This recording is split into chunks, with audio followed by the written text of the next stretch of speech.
Hello दोस्तों, मेरा नाम है शहजाद और आपका अपने चैनल पे बहुत बहुत स्वागत है। आज हम एक अलग टॉपिक के ऊपर बात करेंगे। वो थोड़ा सा टॉपिक हटके है, मीन्स इससे से रिलेटेड है, लेकिन जैसा आप कह सकते हैं कि डेली के सिग्नल्स के ऊपर है, तो ऐसा नहीं है। एक्चुअली में ये एक एडवांस लेवल का डीप एनालिसिस है जिसे मैं करता हूँ। तो मैंने सोचा कि क्यों ना आपके साथ इसको शेयर किया जाए।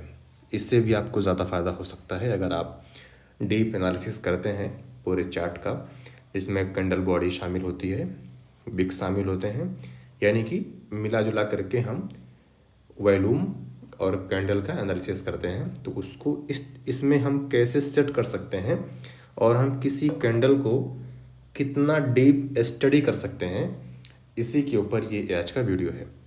आज का एक जो बहुत ही बेसिक और एडवांस जो मैं आपको बताने वाला हूँ, वो लॉजिक ये है कि हम आज ये बात करेंगे कि प्राइस का अब्जॉर्प्शन कब होता है और कहाँ होता है। यानी कि जो बड़े प्लेयर हैं जो मार्केट को मूव कर सकते हैं, और आपको पता है कि बड़े प्लेयर कौन कौन से होते हैं।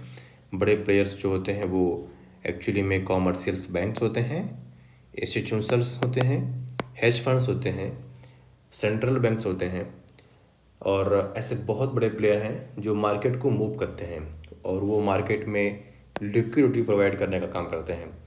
तो ये जो सारी चीज़ें हैं, ये जो सारे प्लेयर हैं, ये कहाँ और किस तरह प्राइस को अब्जॉर्ब करते हैं, ठीक है ना। अब्जॉर्ब करने का मतलब ये हुआ कि अगर खरीदार एक पर्टिकुलर लेवल पे बाई कर रहा है, ठीक है, यानी कि किसी भी चीज़ को बाई कर रहा है, मान लीजिए किसी स्टॉक को या फिर इसी फॉरेक्स पेयर में किसी करेंसी को बाई कर रहा है, और बाई करने के बाद में भी उस उस करेंसी की जो वैल्यू है, यानी कि जो उसका प्राइस है, वो इंक्रीज नहीं हो रहा है, वो कहीं ना कहीं एक जगह पे टिका हुआ है। तो हमको ये लगता है, और इसको ये कहते हैं कि यहाँ पे प्राइस का अब्जॉर्प्शन हो रहा है, यानी कि प्राइस को अब्जॉर्ब किया जा रहा है। जो भी वहाँ से फ्लो आ रहा है ट्रेड का, या चाहे वो बाइंग का हो चाहे वो सेलिंग का हो, उसको अब्जॉर्ब किया जा रहा है। इस तरह से प्राइस जो है वो ऊपर नहीं बढ़ती है। तो इसी के बारे में हम पूरा डिटेल में आज एनालिसिस करेंगे। वीडियो थोड़ी सी लंबी हो जाएगी, लेकिन ये काफ़ी नॉलेजफुल होने वाली है। तो चलिए हम शुरू करते हैं। ये जो आपके सामने एक चार्ट खुला हुआ है, ये GBP JPY का चार्ट है और ये 4 आवर का चार्ट है। अभी रिसेंट, यानी कि आज का जो डेट है कि उसके पहले की, यानी कि फ्राइडे की ये पूरी कैंडल है। फ्राइडे और थर्सडे की ये पूरी, ये यहाँ से लेकर के ये पूरा चार्ट है, और इसी गोले में हम देखेंगे कि प्राइस का अब्जॉर्प्शन कहाँ कहाँ हुआ है। सबसे पहले हम यहाँ पे देखेंगे कि यहाँ पे प्राइस का अब्जॉर्प्शन कैसे हुआ है और बड़े प्लेयर ने इसको कैसे किया है, हम इसे कैसे पहचान सकते हैं। तो सिंपल सी बात यह है कि सबसे पहले हम ये जान लेते हैं कि जो प्राइस का अब्जॉर्प्शन होता है वो क्या होता है, ठीक है। उसके बाद में फिर हम ये जानने की कोशिश करेंगे कि ये होता क्या है, ये कैसे होता है। सबसे पहले हम ये जानते हैं कि ये है क्या, और जब हम इसको जान जाएंगे तो फिर हम ये जानेंगे कि ये होता कैसे है, और फिर हम इसके आगे बात करेंगे, ठीक है। तो चलिए हम सबसे पहले देखते हैं कि ये होता क्या है।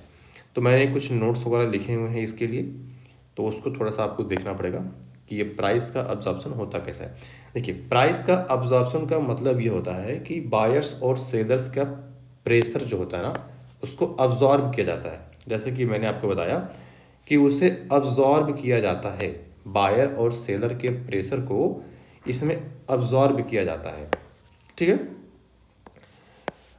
ये फिनोमेना कब होता है, जैसे कि मैंने आपको बताया कि जब जो है, अगर किसी भी एक पर्टिकुलर प्राइस लेवल पे अगर बायर बाइंग कर रहे हैं और फिर भी प्राइस उस लेवल से ऊपर नहीं जा रही है और बायर का प्रेशर इंक्रीज हो रहा है, यानी कि बायर बाई करते ही जा रहे हैं, करते ही जा रहे हैं, लेकिन फिर भी प्राइस इंक्रीज नहीं हो रही है, तो कहीं ना कहीं इधर से जो बाइंग प्रेशर जा रहा है, यहाँ पे कुछ ऐसे सेलिंग कंपोनेंट हैं जो इस बाइंग प्रेशर को अब्जॉर्ब कर रहे हैं, ठीक है ना। और इसी वजह से जैसे कि मान लीजिए अगर यहाँ पे 10 क्वांटिटी बाई हो रही है, तो यहाँ इस लेवल पे 10 क्वांटिटी को सेल भी, मतलब ये इधर इधर ये बाई किए और इधर ये इसको खरीद लिए, यानी कि यहाँ पे ये अब्जॉर्ब कर रहे हैं इस प्राइस को।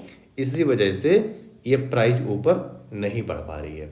सेम कंडीशन आपका सेलिंग प्रेशर में होगा कि अगर इस पर्टिकुलर लेवल पे अगर 100 क्वांटिटी सेल की जा रही है और प्राइस इसके नीचे नहीं आ रहा, यानी कि यहाँ पे प्राइस का अब्जॉर्प्शन हो रहा है बायर्स के द्वारा, यहाँ पे बायर्स उसको खरीद ले रहे हैं, ठीक है ना। अब इसका सिंपल सा मतलब ये होता है कि अगर इस पॉइंट ऑफ लेवल पे अगर प्राइस का अब्जॉर्प्शन होता है तो उसका मतलब क्या हुआ, यानी कि क्यों हो रहा है, प्राइस अब्जॉर्ब क्यों की जा रही है बड़े प्लेयर के द्वारा। यहाँ पे देखिए प्राइस का अब्जॉर्प्शन कब होता है, सपोर्ट या रेजिस्टेंस लेवल के पास में। यह अक्सर सपोर्ट या रेजिस्टेंस लेवल के पास में होता है। और सपोर्ट और रेजिस्टेंस लेवल के पास में क्यों होता है, क्योंकि वहाँ पे बड़े प्लेयर जो होते हैं वो लिक्विडिटी के लिए हाई बाई और हाई सेल करते हैं। सपोर्ट पे हाई बाई करेंगे और रेजिस्टेंस पे हाई सेलिंग करेंगे, जिसकी वजह से यहाँ पे प्राइस का अब्जॉर्प्शन होता है, ठीक है ना।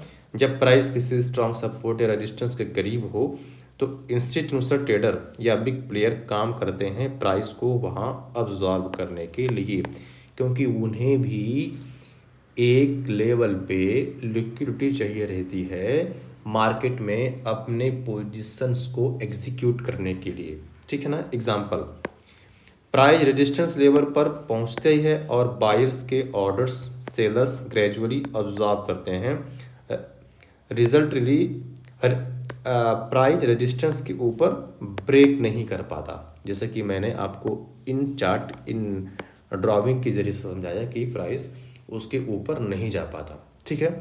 तो ये हो गया प्राइस अब्जॉर्ब कब होता है। अब हम थोड़ा सा देख लेते हैं कि प्राइस का जो अब्जॉर्प्शन होता है वो जो है कहाँ कहाँ हो सकता है। High volume area, high volume area, जहाँ पे बहुत ज़्यादा लोग ट्रेड करते हैं वहाँ पे प्राइस का अब्जॉर्प्शन हो सकता है। डिमांड एंड सप्लाई जोन में भी हो सकता है, ठीक है ना। ट्रेंड रिवर्सल के समय भी ये चीज़ें हो सकती हैं। अगर एक ट्रेंड में मोमेंटम कम होने लगे और प्राइस बार बार एक रेंज में फंस जाए तो ये एक अब्जॉर्प्शन हो सकता है। इसका मतलब हो सकता है कि मार्केट रेडी है ट्रेंड रिवर्सल करने या कंसोलिडेशन करने के लिए, ठीक है।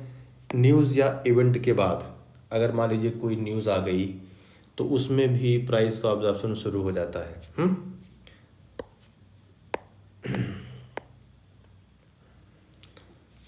चलिए अब इसी को हम इस चार्ट में समझेंगे कि प्राइस का अब्जॉर्प्शन क्या होता है, कैसे होता है। देखिए यहाँ पर आप देखेंगे, यहाँ पे एक कैंडल बनी है, ये छोटी वाली कैंडल, इसको आप ध्यान से देखना तो आपको बहुत फ़ायदा होगा।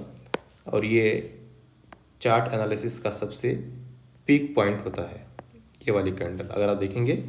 और इसके नीचे वॉल्यूम जो है वो ये वाली इसके नीचे वॉल्यूम है, ठीक है ना। अब देखिए यहाँ पे कुछ इस तरह की कैंडल बनी है, ये कैंडल जो है वो कुछ इस तरह की बनी है, ये रहा आपका कैंडल और ये रहा आपका वॉल्यूम। अब देखिए ये कैंडल हमें क्या बताती, और ऊपर देखेंगे तो ये एक बियरिश चैनल का रेजिस्टेंस है। प्राइस जो है वो पहले जब मार्केट का सेशन 4 आवर का ओपन हुआ तो बायर्स जो है वो प्राइस को थोड़ा सा ऊपर पुश किए, ठीक है। फिर वहाँ पे प्राइस सस्टेन नहीं कर पाई और फिर वहाँ से नीचे आ गई यूं करके। फिर जब इस पॉइंट ऑफ लेवल पे प्राइस पहुँची तो फिर कहीं ना कहीं यहाँ पे सेलर कमज़ोर हुए और प्राइस को ऊपर पुश किए और यहाँ जा कर के वो इसको ब्रेक कर दिए, ठीक है ना। देखिए अब यहाँ पे क्या है, सबसे पहले यहाँ पे थोड़ा सा बाइंग प्रेशर हुआ, फिर नीचे सेलिंग प्रेशर और फिर बाइंग प्रेशर हुआ और प्राइस जहाँ ओपन हुई थी ना वहीं जाकर के क्लोज हो गई। अब इससे हमें एक बात ये साफ दिखने को मिलती है कि ये जो कैंडल है ये हमें ये बताता है, और ये जो वैल्यू है ये हमें ये बताता है कि मार्केट में वोलेटिलिटी थी, यानी कि पार्टिसिपेंट्स जो थे वो एक्टिव थे, ज़्यादा एक्टिव थे। बट जो डिसीजन है कि प्राइस को हमें किस डायरेक्शन में मूव करना है वो ना तो बायर्स और ना ही सेलर्स डिसाइड कर पाए। दूसरी चीज़ ये है कि कैंडल बॉडी का छोटा होना ये हमें ये दिखाता है कि जितना प्रेशर बायर्स ने लगाया उतना ही प्रेशर सेलर से भी नहीं लगाया, फिर भी प्राइस को ऊपर या नीचे पुश करने में दोनों ही पार्टी कंप्लीटली फेल हुए। यानी कि उनके अंदर, उनके बीच में विश्वास की कमी है, अनसर्टेनिटी है कि प्राइस किस डायरेक्शन में मूव करेगी, और यहाँ पे प्राइस का अब्जॉर्प्शन हुआ। ठीक है ना, क्यों? क्योंकि बायर्स ने बहुत कोशिश की। देखिए शुरुआत में भी बायर्स ने प्राइस को ऊपर पुश किया था, फिर यहाँ पे सेलर्स जो थे, जो मार्केट में बड़े प्लेयर हैं, उन्होंने इस प्राइस को अब्जॉर्ब किया। अब्जॉर्ब कैसे किया? ये बाइंग करते गए और उधर से वो सेलिंग करते गए। सेलिंग करने की वजह से जो बाइंग क्वांटिटी है वो सेलिंग से मैच कर गई और प्राइस ऊपर नहीं गई। ठीक है ना। और फिर सेलर्स ने पुश किया, यानी कि जो बड़े प्लेयर हैं उन्होंने पुश किया मार्केट को, और फिर यहाँ पे उन्होंने देखा कि यहाँ पे और ज़्यादा बाइंग हो रही है तो वो थोड़ा सा शांत बैठ गए, और फिर बायर्स ने हैवी बाइंग की और प्राइस को यहाँ पे लेके आए, और फिर सेलर्स ने उनको ऑब्जर्व करके प्राइस को वहाँ पे कंट्रोल किया। ठीक है ना। कंट्रोल करने की वजह से प्राइस बहुत ज़्यादा ऊपर नहीं गई और यहाँ पे क्लोज हुई, और इसके बाद में देखिए ये डेंजरस मूव, ये और फिर यहाँ तक प्राइस आई। ठीक है ना। तो ये क्यों हुआ? ये हुआ प्राइस के अब्जॉर्प्शन की वजह से। अगर हम और आप इस टेक्निक को समझ जाते हैं तो यकीन मानिए हमारे प्रॉफिट के चांसेस बढ़ जाते हैं और लॉसेस के चांसेस कम हो जाते हैं। हमें मार्केट में सिर्फ ये समझना है कि जो बड़े प्लेयर हैं उनकी चाल क्या है, उनका फुटप्रिंट क्या है। ठीक है ना। मैंने इस टेक्निक से बहुत कुछ सीखा है और मैं अक्सर इससे प्रॉफिट जनरेट करता हूँ। आपको पता है कि देखिए प्राइस का ऑब्जर्प्शन यहाँ हो रहा है, यहाँ हो रहा है, यहाँ हो रहा है, यहाँ हो रहा है। ठीक है ना। और ऐसे बहुत सारे, जब आप इसको आप प्रैक्टिस करेंगे डेली तो फिर आपको और ज़्यादा क्लियरिटी आना शुरू हो जाएगा। कमेंट बॉक्स में पूछिए अगर कोई तकलीफ़ हो तो, कोई कन्फ्यूजन हो तो। मैं पूरी कोशिश करता हूँ कि जो भी मैं नया सीखूँ आपको सिखाऊँ। ठीक है। तो पढ़ते रहिए, सीखते रहिए और चैनल को लाइक सब्सक्राइब कीजिए।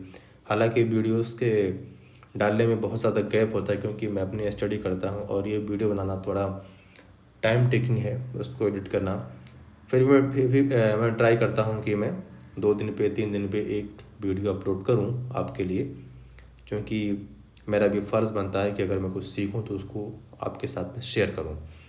तो पढ़ते रहिए, सीखते रहिए। आपका बहुत बहुत शुक्रिया और चैनल को लाइक और सब्सक्राइब जरूर कीजिए। Thank you.